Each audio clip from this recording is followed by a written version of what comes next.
Mereka pulang. Suaminya mendatangin istrinya, minta maaf kepada istrinya.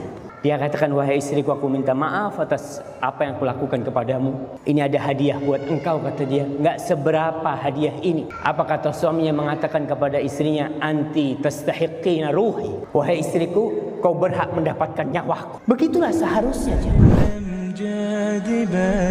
Seorang syekh di Jeddah, dia cerita.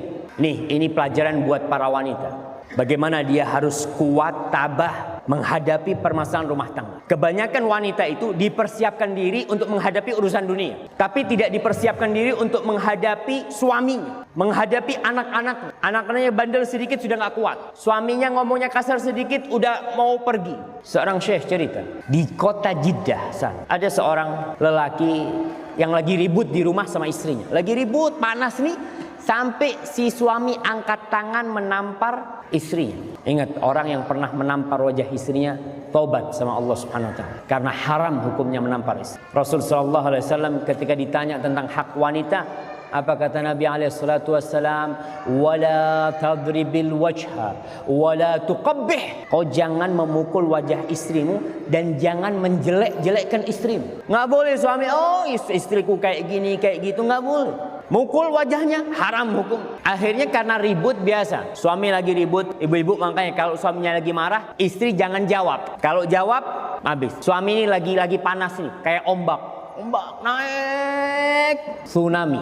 Bagaimanapun dahsyatnya akan berlalu. Badai pun pasti berlalu. Tinggal kita ketika suami marah, diem nih. Entar lagi turun, selesai. Tapi kalau badai itu kita hantam juga, hancur kita. Kita melarikan diri aja dari amarah itu. Ini karena ribut, dipukul istrinya, ditampar wajah, nangis. Karena perempuan itu diciptakan memang kekuatan paling dahsyat wanita itu apa? Air matanya. Dia ada apa-apa, dia teteskan air mata. Nangis nih perempuan. Lagi nangis. Tahu-tahu ada yang gedor pintunya, ngetuk pintu rumah. Disebutkan pakai bel atau apa. Akhirnya datang suami. Di rumah di situ kebanyakan ada kekernya jamaah ya. Di pintu itu ada apa? Ada lubang yang bisa untuk melihat. Di keker ternyata mertuanya datang. Mertuanya datang satu keluarga besar. Masya Allah. Bingung nih suaminya. Habis sudah rumah tanggaku ini. Akhirnya ya sudah, istrinya masuk ke dalam. Si suami mempersilahkan mertuanya ya salaman untuk duduk ya ruang tamu. Istri masuk ke dalam membasuh wajahnya dengan wajah yang merah, dengan air mata yang menetes. Dia jumpain ibunda dan bapak. Ketika dia salaman sama ibu sama bapaknya, bingung ibu sama bapaknya. Nak, kenapa kau nangis nak? Ada apa kau menangis? Apa kata anak itu? Dia mengatakan, ya Ummah, subhanallah, Allah tahu aku ini rindu sama kalian katanya. Allah kirim abah sama umi ke sini sama keluarga semuanya kata dia. Masya Allah. Si suami melihat itu, alhamdulillah selamat nih rumah tangganya. Kalau si istri ngomong, ini yang mukulin anak nih pak, nih orangnya, oh habis tuh. Akhirnya si suami keluar rumah. Dia untuk beli makan malam ya, dia keluar rumahnya. Dia beli makan malam. Sebelum sampai rumahnya dia mampir ke toko emas. Dia belikan buat istrinya sabuk dari emas seharga 10.000 real. Sekarang itu kira-kira 34 juta. Dia belikan sabuk itu.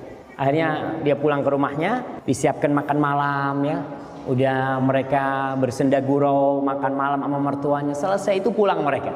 Nggak ada masalah.